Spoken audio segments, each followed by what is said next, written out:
Adam John Morrison. Well, nakilala siya sa trademark niyang mayroong matalas na bigote at mahabang buhok. At isa rin siya sa best college player ng kapanahunan niya dahil sa dami ng award na nakuha niya noon. Dito nga siya ay naging Consensus All-American, NABC Co-Player of the Year, naging NCAA Season Scoring Leader, at isa rin siya sa tumanggap ng Oscar Robertson Trophy na nakukuha ng mga outstanding men's college basketball player kada taon. Well, ito pa ang malupit mga boss, dahil silang dalawa ni JJ Redick ang naglaban sa pwesto na ito. Dahil noong mga panahon na ito ay pinagtatalunan kung sino ba sa kanilang dalawa ang pinakamagaling na college basketball player. Kaya ang nangyari para maging fair ay binigay na lang sa kanilang dalawa ang award na ito.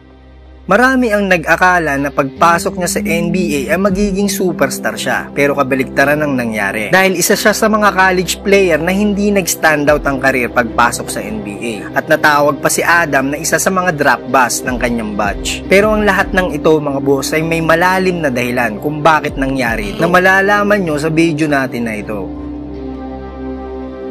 Kahit sa ang larangan ng palakasan ay kailangan mo ng hard work at determinasyon. At ang pinaka-importante dyan ay ang swerte. At ang swerte nga na ito ay ang bagay na wala sa naging takbo ng karir ni Morrison. Pero sa hard work at determinasyon ay hindi nagkulang si Adam mga boss. Dahil kabataan pa lang niya ay mulat na siya sa larong basketball. Dahil ang tatay niya na si John Morrison ay isang basketball coach sa iba't ibang high school team noon sa Amerika.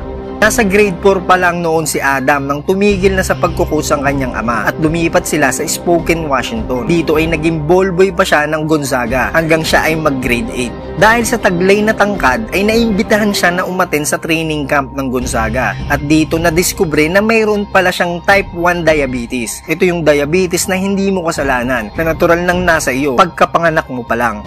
Medyo napanghinaan si Adam matapos nga niyang malaman ito at tila nawalan ng gana sa paglalaro ng basketball. Pero sa kabila nga nito ay napaisip siya na hindi itong sakit na ito ang sisira sa mga pangarap niya. Mayroong isang pangyayari na akmang tuturukan na siya ng nurse ng insulin ay pinigilan niya ito. At sinabi niya sa nurse na total ay gagawin na rin naman niya habang buhay ang pagturok ng insulin, ay mas mabuti pang ituro na lang daw sa kanya kung paano ito gawin. Pero hindi naging balakid kay Adam ang sakit niyang ito at nagawa pa nga niyang maging star player ng Gonzaga. As a freshman year ay nag-average siya ng 11.4 points per game with the season high 22 points against St. Mary at nanalo pa ang Gonzaga ng West Coast Conference regular season title. Nagtuloy-tuloy ang magandang takbo ng college career ni Morrison mga boss. Sophomore year niya ay halos puro quality minutes ang binibigay sa kanya. He averaging 32 minutes per game at kumakamada ng 22.5 points per game. Junior year niya ang huling taon niya sa college. Pinangunahan niya ang Gonzaga Bulldogs na makapasok sa NCAA tournament. Sa laban nila against UCLA sa Sweet 16 ay kumamada siya ng 24 points. Subalit literal na pinadapa si Adam Morrison ng UCLA matapos silang talunin sa matchup na ito. At napayuko na lang sa iyak si Adam matapos ang pangyayaring ito. At ito na ang huling nakita na naglaro si Adam sa college at nag-skip na siya sa kanyang senior year. At syempre, saan pa nga ba ang punta ng mga player na natatapos na ang karir sa college kundi ang NBA? Dito nga ay pinili siya ng Charlotte Hornets bilang pang 3rd overall pick ng 2006 NBA draft. Kabatch niya dito sila LaMarcus Aldridge, Brandon Roy at Rajon Rondo. Noong mga panahon na ito ay si Michael Jordan na ang may hawak ng majority ng Bobcats. Hindi mo maipagkakaila na mahusay naman talaga itong si Adam mga boss dahil hindi biro ang piliin ka ng isang Michael Jordan para sa kanyang team. High draft pick, mataas ang expectation para dito kay Adam Morrison. Okay naman na naging kanyang rookie year mga boss at napasama pa nga siya sa NBA All-Rookie Second Team noong 2007. Pero sa kanyang second season ay tila nilayuan na naman siya ng swerte dahil sa isang pangyayari sa game nila kontra Lakers. Habang dumidepensya siya kontra kay Luke Walton ay bumigay ang kanyang tuhod na parang gulaman sa lambot at napabaksak na lang siya sa sahig habang namimilipit sa sakit. Dito ay napag-alaman sa kanyang MRI na torn ACL ang naging sanhi ng injury at dumaan ito sa isang matinding surgery na kailangan nga ng mga ilang buwan na therapy na naging dahilan upang mamiss niya ang buong 2007-2008 NBA season.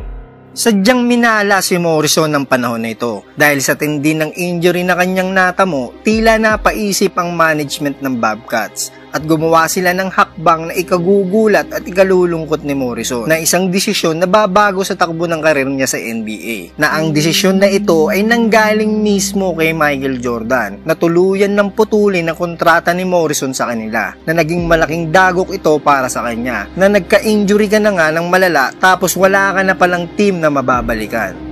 Matapos ang paggaling ni Morrison ay nakabalik pa rin naman siya sa NBA. Pero para naman ito sa koponan ng Lakers noong 2009. Dito ay nakasama niya syempre ang legendary Kobe Bryant. Subalit as a bench player na nga lang ang kanyang naging role dito. At akalain mo, dito niya nakuha ang kanyang back-to-back NBA championship title, 2009 at 2010. Na kahit na bangko ay nasa talaan na siya ng mga player na nakakuha ng NBA champion. Not one but twice, mga boss. Well, pagkatapos niya sa NBA ay sinubukan niyang maglaro overseas para sa kupunan ng Besiktas sa Turkey. At dito ay nakakuha pa siya ng isa pang championship title as a professional basketball player noong 2012. Matapos ito ay maaga niyang napagpa siya na magretiro na sa basketball. After ito ay naging coach at video coordinator pa siya. Pero ito ang pinakakahanga-hanga dito kay Adam Morrison, mga boss. Itinuloy niya ang kanyang pag-aaral sa kolehiyo para makakuha ng degree.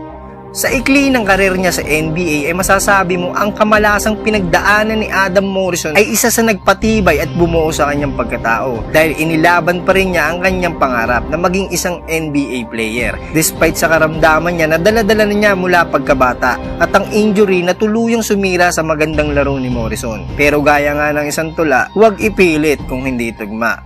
Sa ngayon, si Adam Morrison ay masayang kapiling ang kanyang buong pamilya na may negosyo, 2 championship ring at mayroong college degree. At ayan ang pinaghalong malas at swerte sa buhay ni Adam Morrison. Para sa inyong mga opinion, mga boss, ay i-comment nyo lang sa baba at babasahin natin yan.